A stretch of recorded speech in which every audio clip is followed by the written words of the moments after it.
It's finally that time. It's time for the MAC opener for the Ball State Cardinals, and you know what that means. It's time for a new episode of the Cardinal Kickoff. I'm Roen Elbert, and that's Max Gillie. Max, it's been a couple of weeks. Welcome back, my friend. Super excited to be back, and I'm super excited to get ready to start midweek action in a couple months, but I'm just excited for action in general. Exactly, but not just that. The bye week is finally over and finally time for Ball State football. I'll be honest with you, Max, one of the longest weeks I've had. Definitely. It was really weird being here on a Saturday and not seeing that Ball State was going to be playing. It's nice to get some time off, but I know the players are excited to be back, and so are we. Yeah, a very empty feeling, but we're back, and what a great reward. MAC football, MACtion, at home against the Ohio Bobcats. And let's talk about this Ohio team. A 3-2 record on the season, including a Power 5 win against West Virginia. Not only that, but coming off a 35-20 win over Bowling Green in their MAC opener. Just what stands out to you about this Ohio team? Well, I think the first thing that stands out to me is just how well they played truly in their non-conference schedule. I mean, they kept it close in the first half against Ohio State.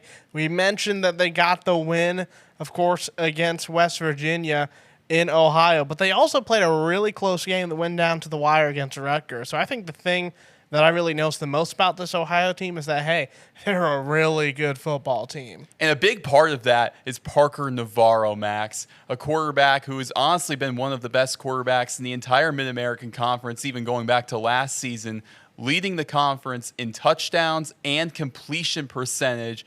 How do you even go about stopping Parker Navarro? Well, it's going to be difficult for sure, but you're just going to need to have a good day from Ball State's defense if you want to get to stop him. Yeah, again, easier said than done, but it definitely can be done. And a big part of that will be head coach Mike Uremovich, and we spoke to him earlier this week. Here with head coach Mike Uremovich. Now, coach, coming off of a bye week, how does this impact your team? It was good. It got us an opportunity to get healthy, and we had some of our younger guys get to do some developmental practices, so it was good to get everybody back out on the field. We didn't practice on Monday or Tuesday. We got back out there on Wednesday, so it was good. So what was happening on Monday and Tuesday when you weren't practicing? We were watching the film from the UConn game, and then guys were getting in the training room and the weight room trying to get healthy to go attack the rest of the MAC schedule here. We got 8 in a row now. You get the MAC opener against Ohio. How does your prep personally differ from a non-con to a MAC opponent? It's really the exact same when we get into conference. The only difference this week is obviously having a bye. You get a few extra practices to kind of work on more detailed stuff than you would if you only had 4 practices. So that part's been good for our preparation. And finally, Coach, if there was a bulletin board in your locker room that had 3 things that you wanted to address against Ohio with your team, what would those 3 things be? First one's always ball security and turnover margin, and that's something we talk about every week. We got to win with physical football play because they're a physical team. And then we got to play better on special teams, which we have the last 2 games, honestly. That can be a difference for us in this one. All right, thank you, Coach. Appreciate it. Great stuff from Coach Uremovich. Now, Max, let's talk about Cameron Hollabaugh, the MAC Defensive Player of the Week from Ohio. What a great performance he had against Bowling Green. We're looking at 8 tackles, a sack, a tackle for loss, a forced fumble, and a pick 6 to open the game. Cameron Hollabaugh was ridiculous. I mean, I can't think of a better way to have a defensive performance than what Cameron was able to do against Bowling Green. It feels like he could do everything that was asked of him and then a little bit more. There's a reason why he was able to be, of course, MAC Defensive Player of the Week. He 100% earned it, and he is going to be difficult for Ball State to face. And a guy that will have to really deal with his wrath will be quarterback Kiael Kelly. We caught up with him earlier this week.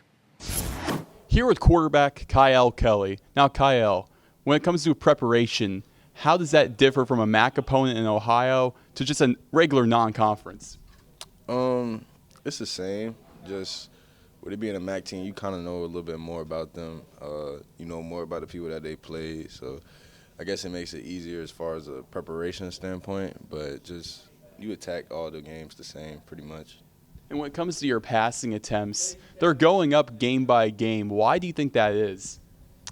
Just getting more comfortable, the offense moving around a little bit. And it's really the guys getting open and the line blocking.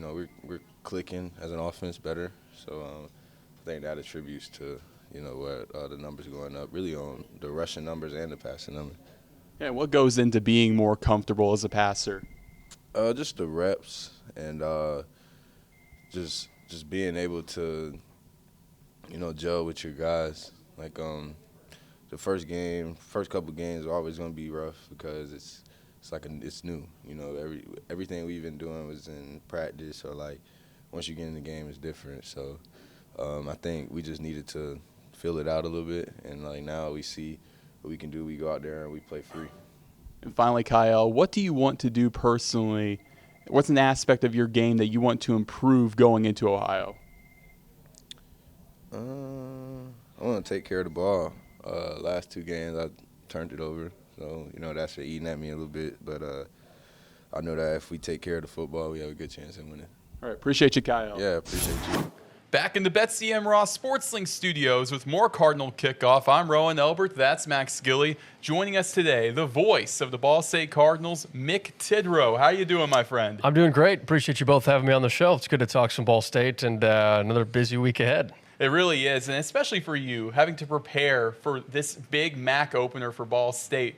Just the prep work, what is that like for you? For sure. So, Rowan, this is a very interesting week. We have volleyball on Thursday, the Hall of Fame ceremony Friday, and then football on Saturday. So within the Thursday, Friday, Saturday stretch, definitely try to have most of my football prep done before we get to the volleyball match on Thursday, to where those names, numbers, a stat or two for each player, I'll memorize. We've got our boards done. So hopefully on a good week with this many events coming at the end of the week, we're ready to go by Wednesday, Thursday at the latest, and we could go from there. But with volleyball up first, we just got done with some coaches' calls right before here. So it's one of those weeks where everything's planned out hour by hour, and we'll roll with it as much as we can.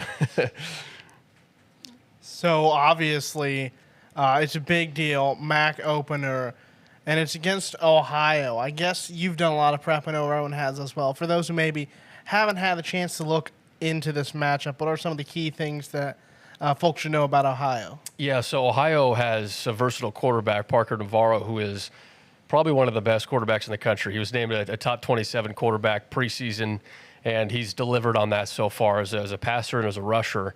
And for him to be a dual-threat quarterback that's opening up the offense for Ohio has been pretty much on full display this whole year. He had a great throw against Ohio State, against the number 1 team in the country, coming out of the third quarter, and they made it 13-9 on the road. They ended up losing 37-9, but they brought it within 1 score on a deep throw from Navarro. Just the way he commands the offense is pretty incredible. But then you look at Hendricks, a wide receiver. He was leading the country going into last week in receiving yards. Only had 1 catch against Bowling Green. And then Van Gur at running back has almost 500 rushing yards on the season through 5 games, and 200 yards of that's after contact. So those are 3 players on offense that Ohio's been able to put together and make a difference on a week-to-week basis.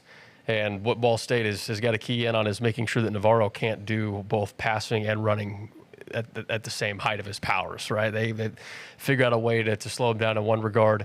And what Ball State has, great defensive line. That's a matchup that, for me, sticks out right off the jump is how does Ball State's defensive line fare against Navarro and not letting him get outside the tackles, because if he's able to get outside the tackles, he does damage either running or passing. And what we've seen from Ball State is they've kept quarterbacks in check from getting out of the pocket and doing too much this year from a dual threat standpoint. So Navarro is that ultimate test. And defensively, Ohio uses quite a few different players as well. They rotate in, but their linebacker cores are fast.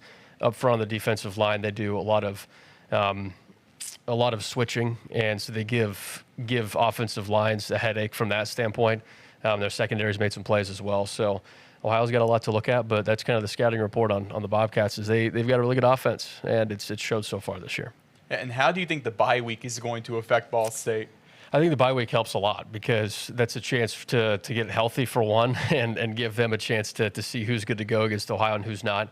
But from a perspective of prep, you have that 2-week window to prep for your first MAC game that other teams didn't have after the non-conference schedule. So in Ball State's case, really helpful to have the bye week, rest up some players, get some guys some looks that hadn't maybe played yet this year, and then work on a game plan early against Ohio because of the options that they have on their offense and their defense. But a bye week is critical going in after non-conference, in my opinion. And I know Coach U loves playing non-conference and having a bye before conference, because that gives you just that ultimate opportunity to take a deep breath, collect yourself, and then go play conference football, where these next 8 weeks are do or die situation every week. So you obviously saw the entire non-conference schedule because you called the game. What's the biggest, I guess, changes you noticed from week 1 to that UConn game? Yeah, Max, I think there's just been a lot of improvement week to week. And within the offense, starting to have that flow. You're seeing Kiael Kelly pass the ball, run the ball well, catching touchdowns too from his roommate Qian Magwood. So the offense is really starting to click. And Ball State outgained UConn on offense. So you're seeing those pieces come together, and defense has made some really good plays.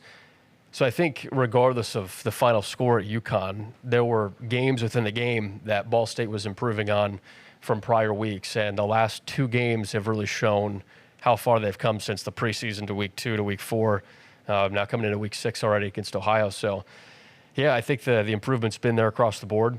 And the exciting part is they're still not even close to their full potential from what we see. And from a first-year coaching staff that has put in a lot of time with these players and the other coaches, they've got so many things that they're still trying to work on to get to where they want to be ultimately. But I've been impressed with the work and the mindset of all these players, because once you get to the conference play, that switch flips obviously, but just the mindset to stay one game at a time and then have the wherewithal to continue to get better and still learning what the new coaches are bringing to the table. Because you always have that absorbing of the information during training camp, but for them to continue to digest what's going on and to now start to master what the offense and the defense looks like, I think it's been pretty night and day so far. I'm just curious from your perspective, because you talk to coaches for the most part throughout the week. What do you talk to these coaches about, players? Just what's that dynamic like? Yeah, so a lot of the conversations we have leading into the season from Ball State's perspective is just during camp, looking at how players have progressed. Once you get into the season, how players have progressed again. But a lot of the conversation just can go in any direction, really, especially with Coach Uremovich, since we talk for pregame radio every week. And we have a couple conversations throughout the week just about random stuff. But for the most part, a lot of that conversation of learning the team and building the roster comes in training camp and throughout the time there. For opposing teams, really, it's opposing broadcasters, opposing coaches, press conferences, and things like that we lean on. From a TV standpoint, of course, we're talking to opposing coaches and broadcasters to get as much information as possible. But with it being Ball State, me being around the program, it's just kind of absorbing everything throughout camp and then the season. So really, I'm just trying to make sure in camp that I'm looking at the potential right players that are going to play. And there's always a ton of surprises when you get to camp, and then when you get to week 1 to see who played well at the end of camp to get those starting reps. But yeah, that's kind of the beginning of the conversation during camp, and then it just rolls through week to week during the year. So I guess I'll ask you about this. This is year 2 now. You get to work with Chris. What's that been like? Yeah, Chris is great. So him being a former Ball State football player and an alum of the program, of the school, and his energy and his character, he has an infectious personality. And he is so ready to see a big play, an explosive moment. And he's just been really good at his job. And he didn't have any experience before we hired him in the broadcasting realm, but he had 28 years as a high school coach in the state of Indiana, played at Ball State, and was an offensive lineman. So he sees the game from up front in the thick of it all. And when I called him and offered, well, the first conversation we had was just me to get to know him, because he was referred to me by somebody else. One of his good friends, Charlie Barth, I'd reached out to, and Charlie was like, hey, I can't do it, but we know a pool of people reach out to this guy first, and it was Chris. And after the first conversation, I knew I was going to hire Chris because of just the way he talks about the game, talks about Ball State and how he handles his business, and just a great personality to joke on air. I can say something, he'll come back with a witty response. I'll come back with a response at him too, and we kind of go back and forth for a little bit. So he's got the serious side of breaking down the X's and O's, but he also understands when to throw in the humor into a broadcast and when to lighten things up or open up a different dialogue. So really grateful for how Chris approaches a broadcast because he takes it seriously. He's grateful every single broadcast, but he also knows it's football. And he also knows we're supposed to have fun regardless of what the score is, what the circumstance is. It's always a time to bring out that personality. So he does a great job of balancing all of that. And he makes me better, too. He challenges me on things, and the way that he broadcasts also helps me get better from getting in and out of a play faster or responding to what he says and not just going back to the action, making sure that I'm giving his comment justice at the same time. So Chris has been great. Very grateful to have him on the team. And for it to be his second year, it feels like he's been doing it for a really long time, but he's only had, 11 games last year and then 4 games this year. So he's 15 games into his broadcast career, and he's knocking it out of the park. And how can the fans listen to you and Chris on Saturday? Yeah, so we have our pregame and postgame is on 92.5 WMUN and 1340 AM. You can also download the app, go to WMUN.com as well. The game action itself is back on WLBC, which is a station that goes up to Fort Wayne, down to Indianapolis. It's got a lot of range to it. And you can also download the WLBC app, listen on WLBC.com. Those are the best ways to listen to the broadcast. And Mick, I have to say before we go, probably the most elite time management skills I've ever seen this week for you. You've had a busy week, and I want to thank you for coming on. Yeah, I appreciate it. Of course, Roen and Max, you guys do a great job with the podcast and the show and broadcasting as a whole here for SportsLink. So thank you for those kind words and appreciate what you guys do. It's a great opportunity to be here and talk some ball. Yeah, we'll be right back. But before that, we have an interview with Qian Magwood. Here with Qian Magwood. Now, this is your last MAC opener. What does this mean to you? I just try to approach it like another game, but, in all reality, it definitely means a little bit more knowing that, this is kicking off my last time, playing the MAC. So I'm just excited to go out there and play with the guys, definitely. Yeah, and with this game being the MAC opener as well, what will it take for your team to take down Ohio? A 4-quarter game. That's a great team over there, defending MAC champs. They got a great offense, good defense. So just got to come out there and play all 4 quarters and try to come out with the win. From a personal standpoint, what do you need to do? My job is simple. I try to keep things as simple as possible. So whatever the job requires that game, rather that be a big play, big block, whatever the team has. So. And finally, Qian, 6 years at Ball State. What has the last 6 years taught you on and off the field about yourself? That's a great question. I learned so much, but just to really, really, really sum it up, oh, man, that's a really good question. I would just say man, I really grew up. I'll say that. Like just how to approach things, how to properly prepare for games, and just everyday life. Coming out here, I'm 2 hours away from Columbus, Ohio, my hometown. So I kind of was moving away from the nest. And me being the only child, I had to grow up and really not be so dependent on other people and depend on myself. So just growing up and becoming a man, definitely. It flies by, doesn't it? Man, doesn't it? Like when you just said it, I was trying to think. I'm thinking of those 6 years just flying by when I first came in when I was a 17-year-old kid, and now I'm a 23-year-old grown man. I'm just grateful for this place. This place has definitely molded and shaped me into the man that I am today. All right, thank you, Qian. Thank you. Great stuff from Qian Magwood. Now, Max, next week, not to look too far ahead after Ohio, but Ball State has Western Michigan on the road, their first MAC road matchup. How do you think the Cardinals will approach that? And also, without knowing what will happen against Ohio. I think when it comes to going to Western, they're going to understand that, hey, this is a road game. Any road game in the MAC is going to be difficult. They're just going to go in and they're just going to have to play Ball State football. It's a cliche, but you hear every single coach say something similar. They're just going to need to do what's brought them some success early in this season against Western Michigan.